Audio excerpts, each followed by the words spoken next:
Welcome back to the Sip and Feast podcast, episode number 47, the one meal that everyone should know how to make. And before we get into that topic, in back of me today are three very different types of snacks. So that will be for later. Those are all Asian snacks from Costco. We picked them up a couple weeks ago. They looked really interesting, and the kids have been eyeing them, but I told them you can't try them until after we do the taste test. Mm-hmm. That's right. I'm excited to try these. Yeah. They're very interesting, especially the fried calamari in a bag. Yeah, that's... Now, Tara, can we also, in this meal, is it going to be the main, the side too, or is it just the main course? To me, a meal means kind of like The whole main thing. course, a side, like a starchy side, and a vegetable. But you can make this whatever you want. This was your idea. Yeah. This was your idea for this episode. Yeah. So I don't know what you're going to say. You don't know what I'm going to say. This is just kind of, we're almost winging it here. Yeah. Well, what is your meal, Tara? I was waiting to hear yours. Okay. So, listen, I was going debating back and forth between, like, you know, should I pick one of my more popular videos? Is that the way I want to do it? Or should I go for something more obscure? In the end, I'm going to go for one of our most popular videos. Actually, it's the video that I kind of owe a huge amount of success to. So it's my short rib ragu. I hope that's not yours. It's not, but I didn't think you were going to pick that. I thought you were going to pick something else. Now, first of all, this is an easy recipe, but people who make it, and there's been a lot of them, the video has like close to 3 million views, and satisfaction is high. It has a lot of satisfaction comments on our website. A lot of testimonials, essentially. Like a lot of real stuff, not a lot of BS. You know, occasionally somebody will be like, oh, this didn't work, like it wasn't good or something. But that's like 1 out of 100. So I feel that this one is kind of a game-changing recipe that maybe you were at one point one type of cook, and then you make this, and your wife loves you more, okay? Or your kids love you more. Or your mother-in-law finally says something good about you. You know, this is the type of dish that will do it. I'll say the side too that I recommend to do with this, but let's hear your entree first, Tara. Well, can I give you my opinion first on what you just said? Sure. I'm actually, now that you're saying it, I agree. I mean, I'm not going to name the same thing for mine, but I think that that's a great one to make. Not only is it is easy, especially if you follow the instructions. It's not a difficult dish to make. It's one that's braised. And I think in general, braised dishes happen to be my favorite, but it's really, really good. There's so much flavor from the short ribs, the pasta. It's just, I forgot about that one. It's so good. Now that I'm thinking about it, I want to make it. So I think that's a good one. So for me, I had a very hard time trying to pick just one recipe. I did too. Yeah. I mean, I think most of, if you watch the regular cooking channel, you'll know that anytime I am a taste tester, I kind of use one of Jim's dishes as my benchmark, that I gave that a 10. Everything else, I'm kind of measuring it up against that dish. And that's your beef bourguignon. That has always been one of my favorite meals ever since I started eating beef when I was in my 20s again. That was always a favorite. The way it, not just for the way it tastes, but I feel like when you're making something for someone and you're spending a lot of time making it, like a braised dish, I feel like so much of like your soul kind of goes into it. Your house smells fantastic. You're spending so much time smelling the food braising that it's like there's so much anticipation, and the more anticipation I think there is for something, like the better it is. So if you make something really quick, like a simple marinara sauce, yeah, it's still good, but like you didn't spend hours like smelling it and just like getting so excited for it. You know what I'm saying? So anyway, I'm saying beef bourguignon is probably one of my favorite meals, but I'm not sure if that's the one meal that everyone should know how to make.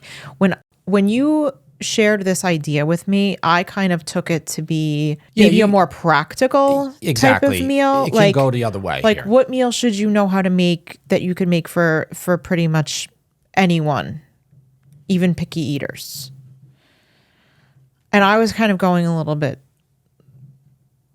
simpler, but maybe then I'm thinking about it, maybe it's not as simple as it sounds. Well, I wanted it to be a meal, so I'm not going to say everyone should know how to cook rice. Yeah. Because rice is, believe it or not, rice is a hard thing to cook well. Each rice variety is different, so you could be an expert maybe in cooking basmati rice. Then you try to cook a different type of rice, and you're like, oh, it didn't work out. Well, it's different ratio of liquid. They have different properties, and that's just rice, though. It's not a rice dish. Now, if you make like a paella, or you make like a roast con pollo, or you do a risotto, which is obviously a different type of rice, and an Italian type of rice that you want to keep the starch. Versus other rices, you'll rinse off the rice to remove the starch, so the rice kernels break apart.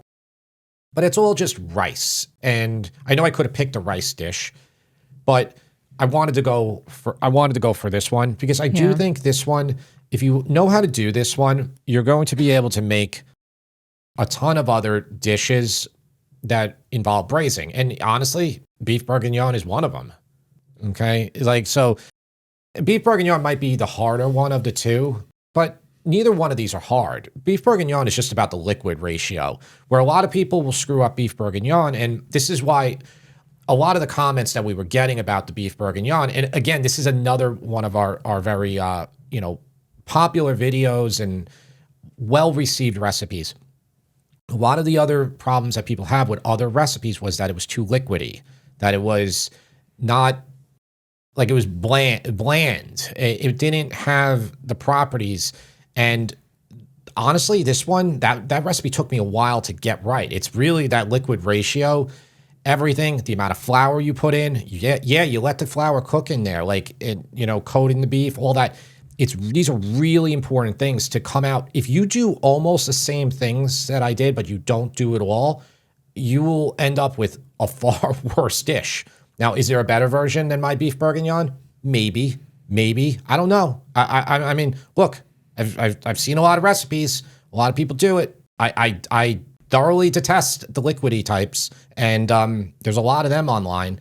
I've had it in many restaurants. I've been to some expensive French restaurants, and yet it's not as good as the one that that we have. And I'm not saying it to brag. It's just a better recipe. Now, the short rib ragu is probably easier than the beef bourguignon. And beef bourguignon isn't my answer. Okay. Do you want to know what my answer is? What is the answer? All right. So again, I said beef bourguignon is like my favorite thing to eat. And I do think it's a good dish for everyone to know how to make. But I feel like I said, I feel like when you asked this question, or when you came up with this idea, I was trying to think from a more practical standpoint, like trying to think like, oh, okay, I can make this like on a weeknight for my family. And that is baked chicken and potatoes. Because I feel like that's another one. It's a really good one. There is a trick to it. And it's something that I continue to screw up. I can't seem to get it right. So the trick is drying the chicken extremely well so that the chicken doesn't steam when it cooks. Otherwise, it won't get that perfect crispy outside. And you have seemed to have mastered making this dish. And it really is one of my favorite things that you make. It's very comforting. The house smells great when you make it. At the same time, it's ready in about an hour Yeah. or so. You cook the chicken and the potatoes in the same roasting pan, Yeah. right? And I think once you have that and you serve it with a side, which my side of choice is Salad. usually a salad with homemade vinaigrette. I think that's a meal that everyone should know how to make. Yeah, I mean, I that's a great one. It really is. I feel like we spoke about it recently, but yeah, you can have very different levels. And listen, I'm not look the beef bourguignon, the conversation I was having before. I'm sure there's recipes that are better than what I've done there. But I got it to the point where I feel really confident against most recipes. And the same thing with the chicken and potatoes. These come down to a couple things that really you need to master. And I mean, I can't write a whole dissertation when we put a recipe on the site about how important it is for your chicken to be dry, but it is the single most important thing in that dish that Tara's talking about. If you give the same ingredients to one person and another for chicken and potatoes, and one person, and you're giving them wet chicken, which is how chicken is typically sold in the store. It comes in, whether it's like that peel off plastic thing and it's in, all in the liquid, or you buy it in a whole chicken that's wrapped, it's in liquid. You give that to both cooks, chefs, whatever. Whoever gets that chicken drier is going to have vastly superior results. Mm-hmm. And obviously, person who knows what they're doing, this just instinctively does it right away. They don't have the ability to do it overnight. Like you're not able to dry brine the thing overnight. You're getting wet chicken. How are you going to do it right away? Because that's how most people are cooking anyway. They're not like, they're not thinking that far ahead with, I'm gonna dry, if you dry brine it, you put it on open in the refrigerator with salt. You can even put baking, powder on there to further dry it out. And, this is what I do for chicken wings. It will, the chicken then the next day will sear super easily, will roast super easily and become crispy. But yeah, if you're doing it right from wet chicken, you got to dry the heck out of it. Mm-hmm. Yeah. So I think like by learning that one, that opens up a lot of possibilities for a ton of other roasted chicken dishes. What about like knowing how to truss a chicken, how to do that? Do you think that's important for people? I mean, I think you get better results when you use pieces. I still don't know how to do that. I mean, I know what it looks like. I guess you tie the legs together, then you tie it's supposed to be done with one continuous strand, right? It doesn't have to be. I mean, if you're being graded in culinary school, but yeah, I mean, if I had to do it, I probably could figure out how to do it just based on just watch a YouTube video or two. Yeah, but yeah, watch a YouTube video? Huh. What a novel idea.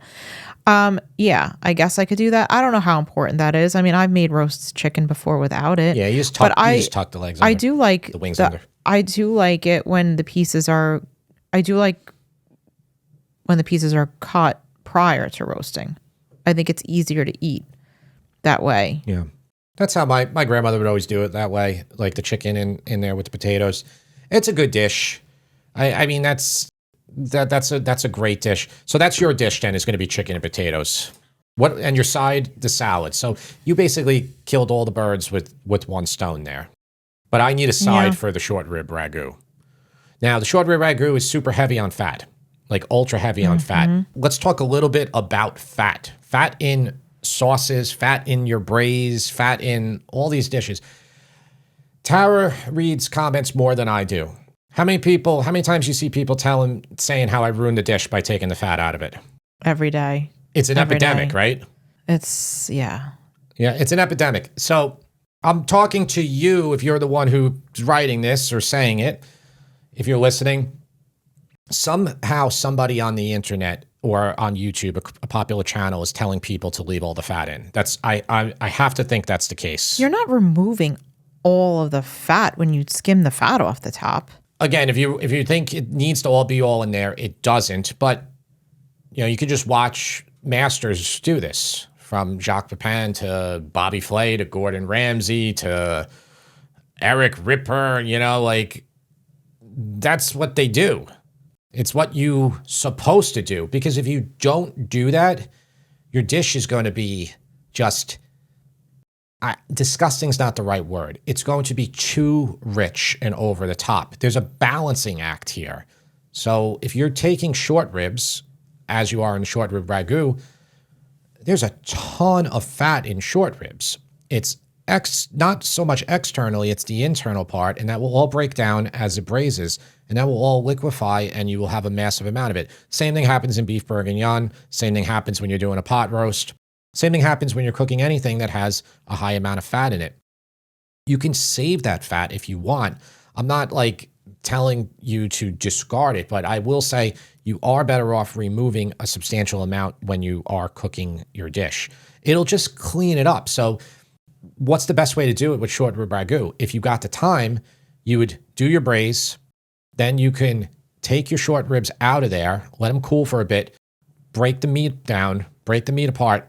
Then that liquid, everything you're left with, your braising liquid and your carrots and stuff, you can strain it to make it even easier, but you could just still put the whole thing in there. All the fat is going to rise to the top in the refrigerator overnight, like a puck of it. And you will be amazed how much fat rises to the top. So then you can discard it, you could save it, you can do whatever you want the next day. And your sauce and your ragu is going to taste amazing the next day. You're not getting rid of all the flavor at all. Definitely not. Yeah. Yeah, that's kind of frustrating when people say that. Oh, he just ruined that dish because he skimmed the fat off the top. It's like, yeah, but if you don't know what you're talking about. At the same time, if you want to serve all that fat to your kids, to your wife, to your husband, to your friends, go for it. They might criticize it. They might say, this is too fatty, or they might love it. They might say that guy Jim is completely wrong. He's an idiot. I want extra fat. I always think when I see that, I'm like, well, what happens if I had, so in the pot, it's this much. Mm-hmm. And then there's like this much fat. Mm-hmm. So it's like a quarter, maybe, or 20% of the ratio.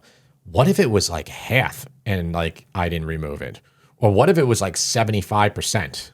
Would you still think that? I don't know. So then another part of the short rib ragu is inside the short ribs, on the inside of it. It's where the meat wraps around the bone. You have what's like the membrane essentially holding the meat onto the rib. Mm-hmm. So that part too, it gets gelatinous. It's actually consumed in like faux, like beef tendon, mm-hmm. They'll serve it. But for the ragu, that's something too that, you're going to be tasked with. Should I remove it? Should I keep it in? If you keep it in, it's going to give a little bit of these chewy bites to it when you're eating it, which mm-hmm. might not be the most pleasant thing. So I think it's different if you're eating it as a pasta. Like, I feel like you don't want that like chewy part. Some people love it. I mean, it's a delicacy. I think you can eat it like, you're the cook. You're the one who's shredding the meat. Why don't you just eat it yourself and then not include it in the sauce? Yeah, like, or chef's piece. Yeah, exactly. I think like the sauces shouldn't have that in it. I don't know. That's just my opinion, and I'm not an expert. Yeah, I personally, for a finished dish like this, and remember, this type of dish is like a dish you'd be served at a fancy Italian restaurant. There's not a chance they're going to serve that to you like that. Every bit of meat is going to be taken apart. It's going to be cleaned, and then it's going to go back into when you get served your dish. Typically, it'll be like on a homemade fresh pappardelle. Mm-hmm. You could also take all that after doing all that and breaking down your short ribs. You could then stuff that into ravioli or tortellini. That sounds good. And then make like a broth. And that would be amazing too.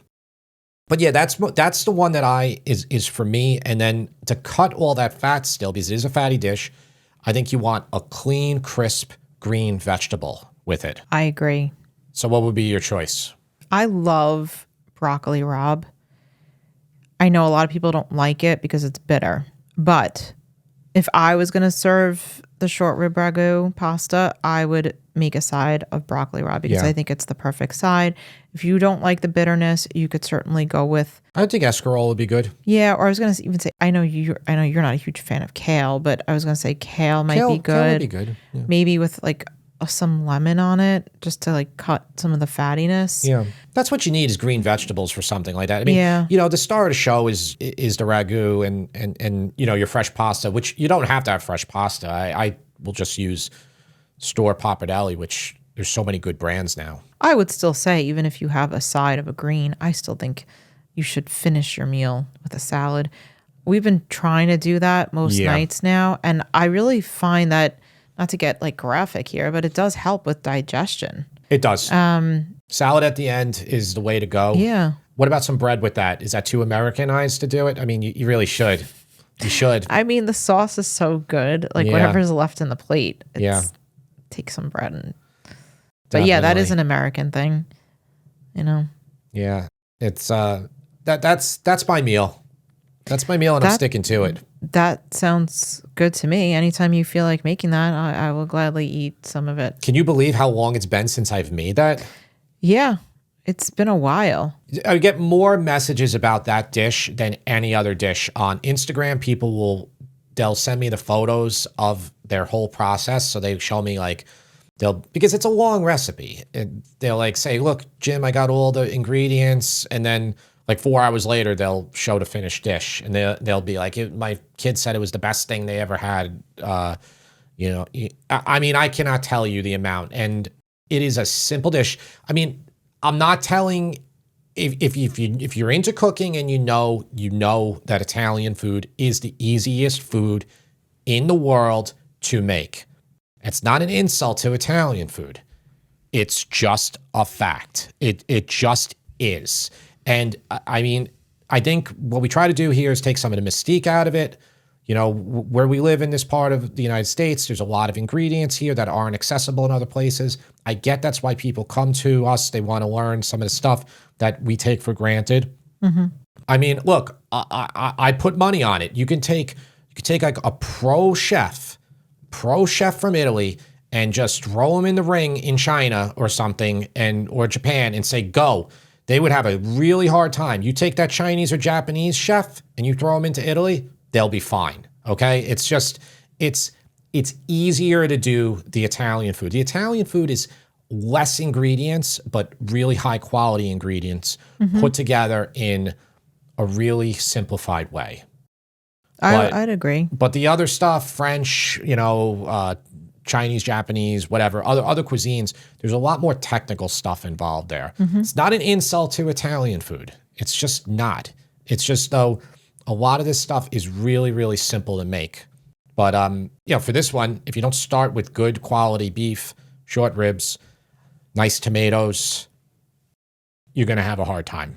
Yeah. The wine I use in there. Mm-hmm.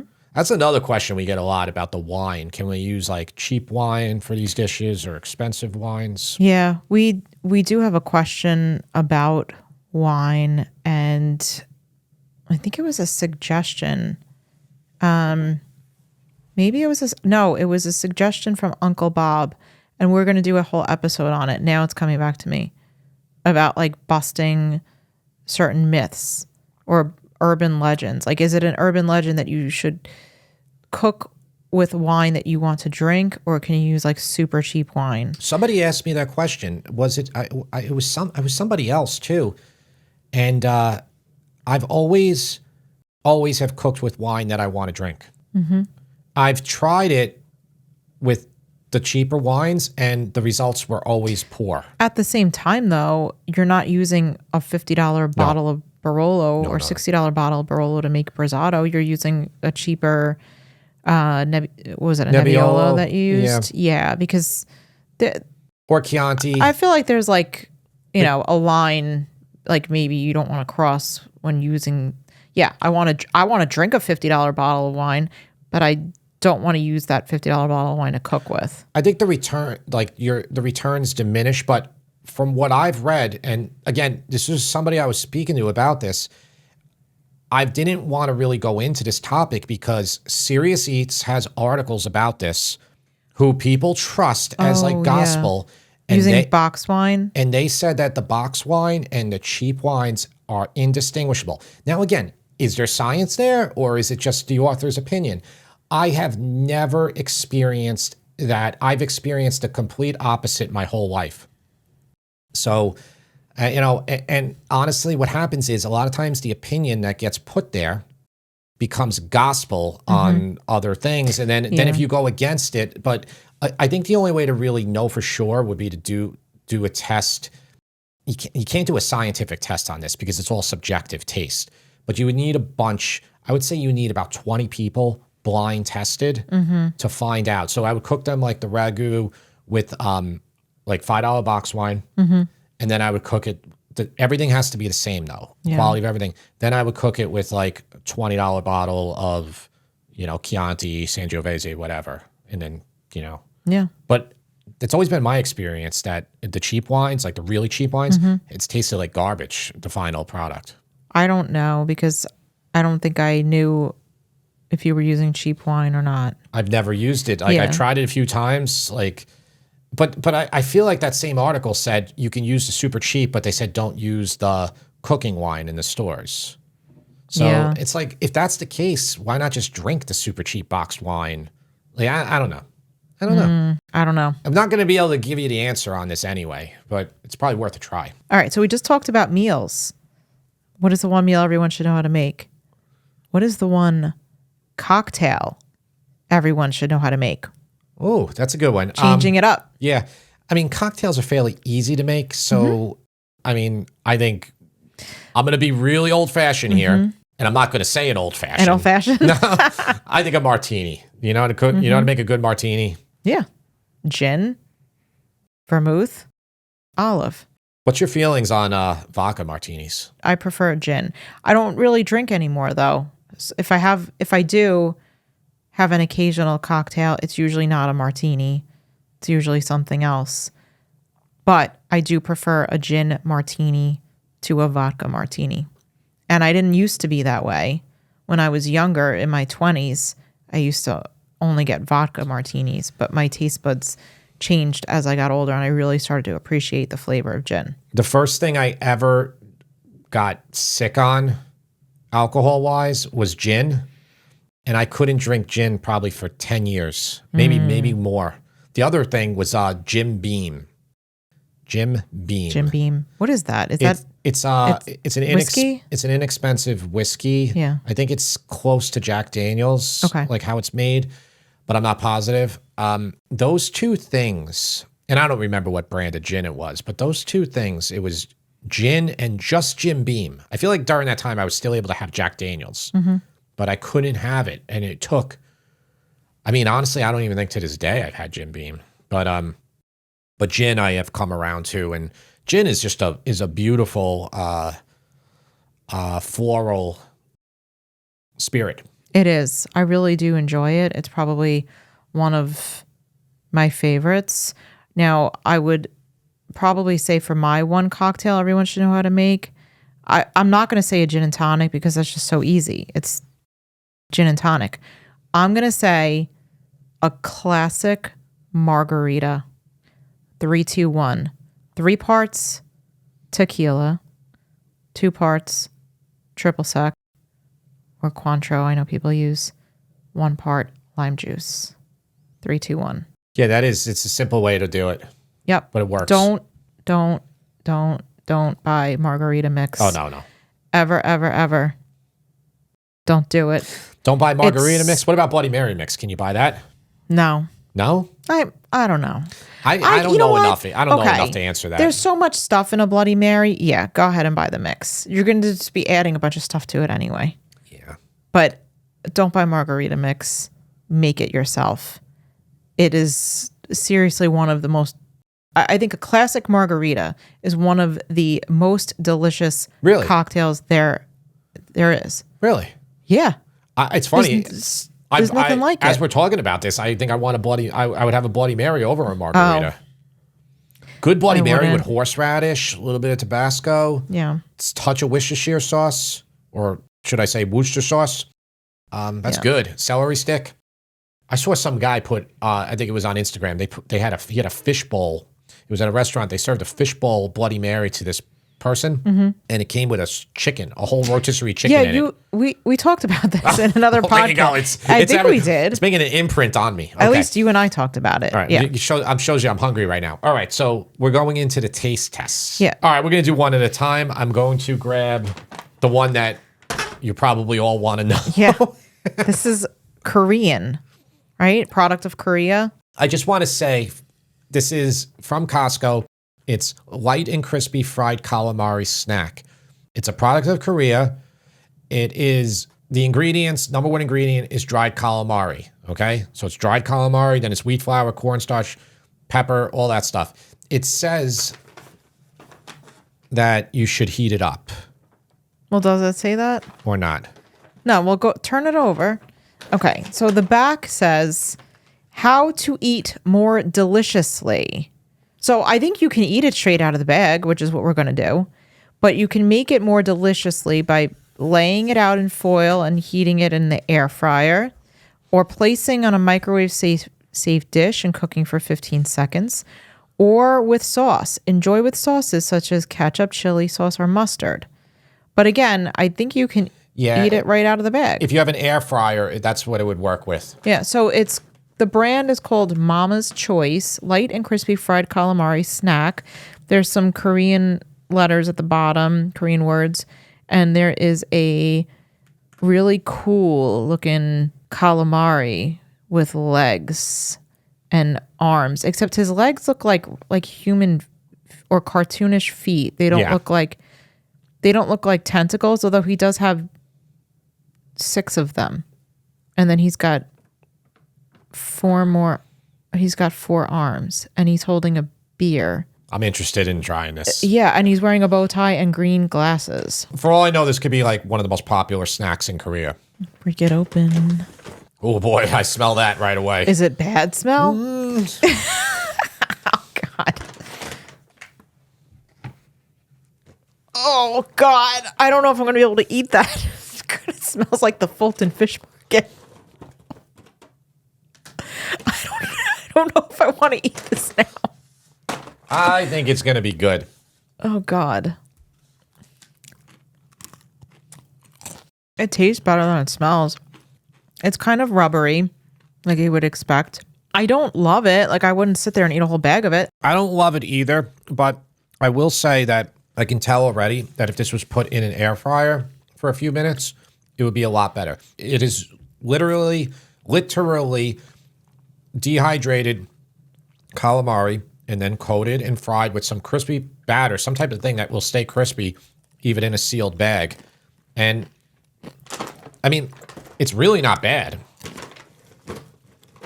Don't let the smell of the bag when you first open it, don't let that deter you. Yeah, I am going to close it though. Because it's stinky. I have a feeling James will like this. All right. Definitely. You want another piece? No, I'm good. That wasn't bad. It's kind of growing on me already. I just ate another one off camera. Okay. Next thing is nutty and fruity chili tamarind bites. Yeah, and these are from Thailand. So this is from Costco. All 3 of these from Costco. I have noticed, especially in the New York area, that Costco, and what I mean specifically Long Island, the places we go to, there's been a big increase in the amount of Asian snacks and supply, like everything in general. I think it's our Costco specifically. So our Costco is very close to University of Stony Brook. Okay. There's a large Asian population that goes to Stony Brook University. Oh, I didn't think that. You don't think it's in other ones? Really? I don't know. I think it has to do with being close to Stony Brook. There's a lot of Asian markets around here because of Stony Brook. Yeah, that's true. When I was really into making all different Asian foods and stuff, I used to like order stuff online, but I also remember it's been here forever. There was that one Asian market. It's been here for 30 years. But this area has only grown with the influence because of specifically because of Stony Brook University. How does it smell? It smells fine. I want to smell the bag. Okay. It smells kind of like dates. A little bit like fruity. I like tamarind, so Yeah. I'll be surprised if these aren't good. You ready? Yeah.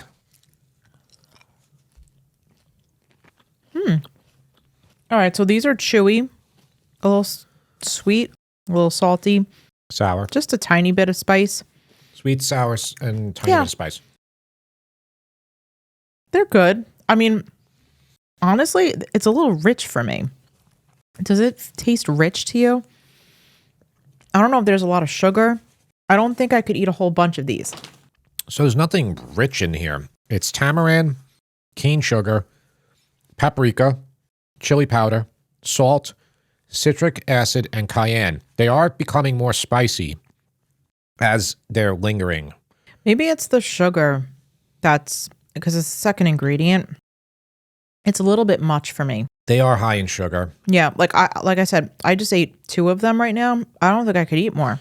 There's 24 servings in this bag, and each serving's 110 calories. So there's about 2,600 calories in this bag, and each 1 ounce is 27 grams of carbs. I mean, this is a snack. I don't think you could abuse this snack. I think it's too hard to eat a lot of them. I think I'd have to balance it with some nuts. Yeah. Like if I had like a cashew, maybe cashews mixed with this. I was expecting this to be better. Yeah, I think I was too. Because I do like tamarind. Tamarind is used in traditionally in like a lot of Thai cooking. So like you got to use the tamarind in when you make pad Thai, but in a lot of other dishes, it's and there's also the tamarind drink that I think is a Mexican drink. Yeah, right. I think it's called tamarindo or something. Yeah, tamarindo. Like So it's also tamarind is not just used in Thailand; it's used in Mexico too. Mm-hmm. The one you've been waiting for, Japanese style sponge cake. That is it. Now, this box alone, the marketing here, you know, everything looks great. It's called Castella, is a popular traditional Japanese dessert made with simple ingredients for a delightful and guilt-free treat. This confection is a fluffy, baked sponge cake that does not contain any oils or additives and is the perfect dessert for all ages. Original. The classic original Castella cake is moist and fluffy with just a hint of sweetness. Enjoy this light treat alongside tea or coffee for a delectable pick-me-up. All right. I love the boxing too. Like it's got this green open thing here, so like this is like serious. I wish we would have had some tea with this. Total fat 2 grams, 46 carbs, 4 grams of protein. It's egg, sugar, wheat flour, glucose syrup, and rice syrup. Oh, this is kind of cool. Yeah, what's this? You're not supposed to eat that. Oh, That's yeah. like you don't know what that is? No, it looks different than your typical one. I know what that is. Now I know why they put the do not eat thing on those things for people like you. I know what that is. Oh, what's this? Let me taste it. Yeah, so you only 3 packs, 5 pieces per pack. Oh, okay. Serving size 2 pieces. Okay. Really? Yeah, 2 pieces. This is actually a decent sized snack then. Yeah, 2 of these is one serving. Right. Hold on, gotta smell it. Okay. It smells more like bread to me. Thank Just want you. one? Yeah. Yeah. I'm very curious. So it kind of looks like a pound cake or a sponge cake. Yeah, it looks like a pound cake. So it's like that yellow buttery color on the inside, and then the top and the bottom is browned. I was just wondering if that was paper. It's I not, don't think right? So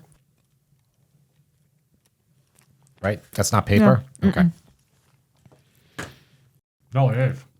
it is. Yep. That's paper. I ate the bottom. There you go. I didn't eat the top. All right. Remove the paper from the top. All right. Now you know. Let Sip and Feast test it for you before you eat it, so that you don't eat the paper. Yeah, the most intelligent taste tester. Yes. I think that this could be greatly enhanced with a cup of coffee or a cup of tea. It's kind of dry, and it's not that sweet. So they're right. It's not that sweet. but I can tell that there's no fat in it, like no oil. So if you're used to like pound cake, which has a lot of fat, it's not that. This is a lot lighter and drier. It's not as good as pound cake. That's why I say, like, I think if in my opinion, if I had a cup of coffee or a cup of tea with this, I think I would like it more. I was expecting better because that looks amazing when you look at that. Well, you're looking at it, it looks like a pound cake. So you're looking at it and you're assuming with your Western brain that it's going to taste like an Entenmann's pound cake or something like that. I do realize that. Do I have any pound cake on my face? No. Okay. Do you have any paper on your face? Yeah, almost ingested the paper. Yeah. So I like it. I think it's good. It's not too sweet, but like I said, I think it would be a lot better if I had. I mean, it says it on the box. It says you should have it with tea or coffee, and I think that that's an accurate suggestion. Look, I'm going to be honest here. In the previous episode, we tested 3 Trader Joe's items that were 3 Greek style canned like appetizers. And how much were they? Like they were like $3 each, $4. About that, yeah. So it was like a chickpea. There was grape leaf, and the eggplant tomato. So I thought the eggplant tomato was the best. I'm just bringing that up because those 3, obviously it's way less food, but I'm just a little disappointed here. Not in one of these, not in 2 of these, but in all 3 of these. And I typically am not disappointed with the things I buy at Costco. So now, again, it could be my Western palate, but I don't think, those of you who know me, you know that I eat everything and, we go out to eat anywhere and we enjoy all different types of food. I just don't know if this is is this the ultimate, pinnacle of Thai, Korean, and Japanese snacks, or are these just ones that just happen to get into Costco? Mm-hmm. But I'm a little disappointed with all 3. That being said, none of them are bad. And I do think the calamari one would probably be good in an air fryer. Yeah, I think with some ketchup. I think each one of them is interesting. Like I said, the calamari, the smell when you open the bag is kind of pungent and strong, but it doesn't. It's almost like when you smell like stinky cheese, you're like, ooh, but then you taste it and you're like, oh. So it's kind of like the same thing. I will say that I think the cake, the Costella, is my favorite of the 3 of these, but I don't know. I feel like I should judge it again when I have a coffee or tea with it. Yeah, I'm gonna go with the calamari as my number 1. I'm going to go with this as my number 2, and the tamarind bites are going to be distant third for me. I don't imagine. I think I could have those tamarind bites. I don't even know if I could eat them in a month if I was forced to eat them every day. They are hard. They're hard to eat a lot of them. They're too sweet. I'm going the Costella is my first, followed by the calamari, and then same as you, the chili tamarind bites are going to be a distant third. Yeah. All right, let's go into the questions. All right, Jim. First question is from Julia. Why no more sip videos? I'd love a cocktail recipe or some wine tasting. Well, Julia, there was never really any sip videos. There was one video we did. We did 2. We actually did the first one was with when we did tiramisu, and that video bombed. And your brother was the guest. My brother, who's a bartender, like a lifelong bartender, he was in it. He made a drink, and a popular drink out there where he is. He works out in Jamesport, Long Island, which is on the North Fork. It didn't do well. It wasn't because of him. He was at the end of the video, but it was just the desserts are not what our core audience wanted. So then I don't remember the timetable. Maybe it was a year later, or I don't know.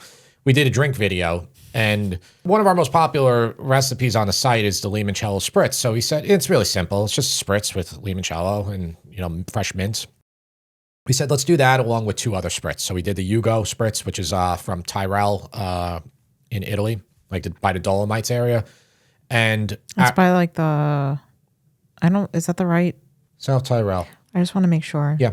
While Tara's looking that up. And then the other one was the Aperol Spritz, which is popular in southern Italy, Sicily. It's like a drink that you would have to cool yourself down when it's really hot out. So we did all three of those, and it was just, we thought it was like good to come out during that time. It didn't work out. So I don't know if we're going to do another drink video. The town is Naterno. It's an alpine town. South Tyrol is there. Trust me on that. You should just Google South Tyrol. You go. All right. Yeah, Trentino. Okay, it's Trentino, South Tyrol.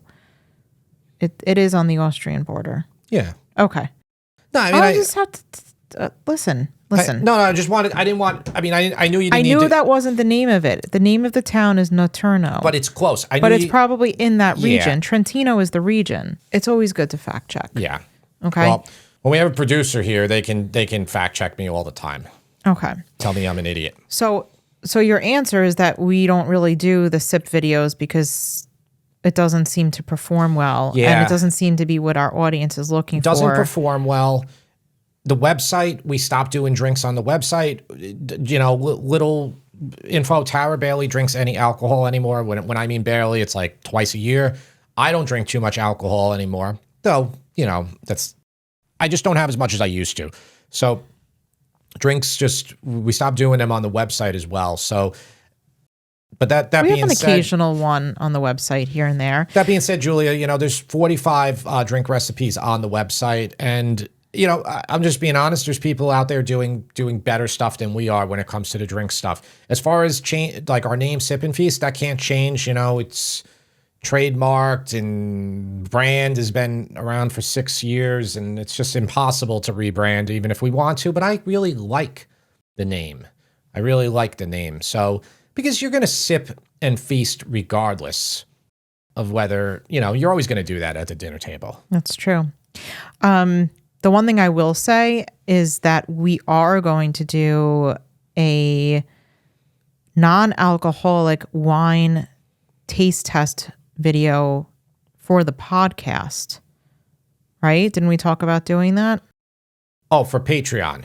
Patreon, we're doing the non-alcoholic beer. Okay. But I ordered a bunch of different non-alcoholic wines for this one, yeah. For the podcast, because I know I am getting more questions about non-alcoholic wines, and it's like, what? People don't want to spend money on it. I get it. So we'll spend the money, we'll taste test them, and we'll tell you which ones we think are worth it for you to buy. So this is number 47. I don't know when it'll be. It could be 48. It could be 49. It actually, when we do it, that's when we'll have the new studio. So. Yeah. It'll be we'll be sitting in our chairs. Like we have like comfy chairs now instead of this setup. Though I gotta say, Tara, this big table here is better for the taste test. It is. But we'll adapt. We'll adapt. Next question. This is from Tim. Tim's wife recently developed a intestinal situation, so she's not able to use garlic and onions in her food. Tim says, I found a spice called asafoetida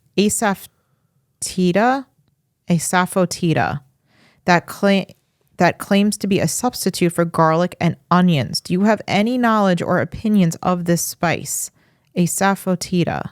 Tim, I'm sorry that your wife is afflicted with that, because that is tough to, so much stuff is cooked with those two things.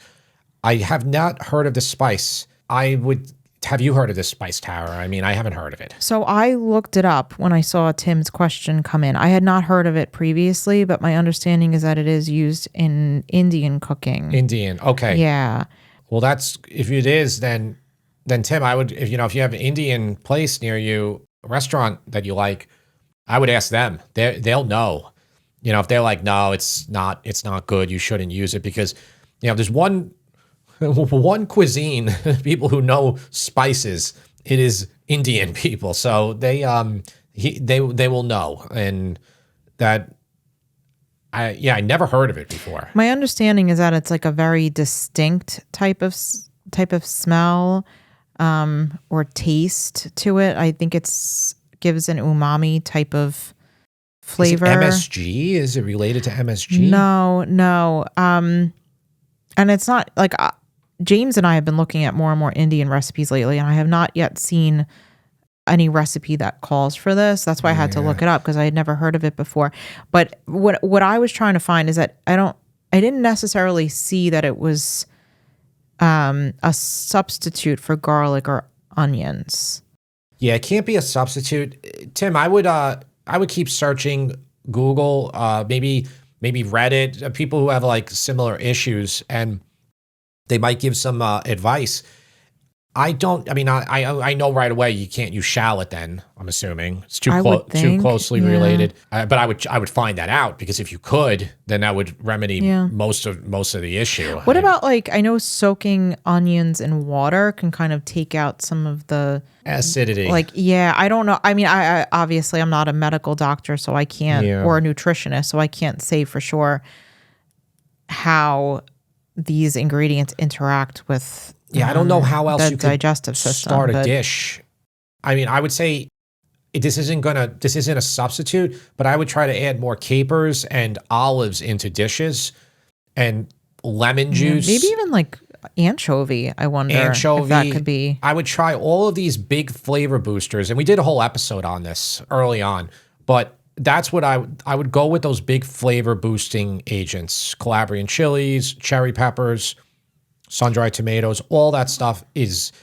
But I wonder if a cherry pepper is going to also aggravate. There's a good chance that all of these are going to be things that that can't be eaten by someone who can't eat onions and garlic. Yeah. Yeah. But sorry, we don't know more about that spice, but everything that I read about it, it sounds like it maybe isn't a substitute, but it's something. It's funny that name was like, I remember there's a spice called, is it sassafras I'm thinking of, or what is the one that is like a salt substitute that is used in Turkish cuisine? Sumac. The only reason I'm even mentioning it is because it has like a similar, that word starts like similar to it. Yeah. But that has nothing to do with, that's for people who can't have salt. They'll use sumac. Right. Yep. All right, Tim, and everybody else, we appreciate you watching or listening. Remember to leave your questions at podcast@sipandfeast.com. You could also send us a video question if you prefer. Easiest way to send that to us, besides email, would be right through Instagram. You can DM me, and that is @sipandfeast, our Instagram handle. Tara, do you have anything to add before we head out? No, thank you for sending us your questions and your emails. Even if you don't get a response to your email, because we have been getting a lot of them lately, I am reading them. Most of the time I'm smiling as I'm reading them. So just know that we appreciate them, even if we don't get around to responding to you yet. Yeah, we really do appreciate it. Those comments and emails, they're great. Please don't stop doing them. But if you want to leave the comments on the YouTube video too, that's a good thing as well. Mm-hmm. Those are the two places that you're going to be able to contact. There's really no way to like leave comments or questions on Spotify or Apple. They're like, I approve comments on Spotify, I think, or it auto approves. I don't even know about Apple. I think Apple is just you leave reviews. If you do want to leave a review on Apple or Spotify, that would help. That helps push you up in the rankings. And just so you know, you probably don't care, but maybe you should care, because it will probably guarantee that we're going to continue to do this. We often will rise to about number 50, number 40 in the food category of podcasts in the United States. Now, I know you're like probably, oh no, Jim, that's really big. It's not that big, because that's the food category. That puts you up against like Gastropod and like Milk Street and those, but the real category is arts. That's the one that you want to get up in, and that puts you into a much broader category. Before you eventually take over the planet and get to Joe Rogan level, something like that. But no, we're trying to do it one episode at a time here, and we do appreciate all of the support that you have given. Mm-hmm. Yep. We will see you next time.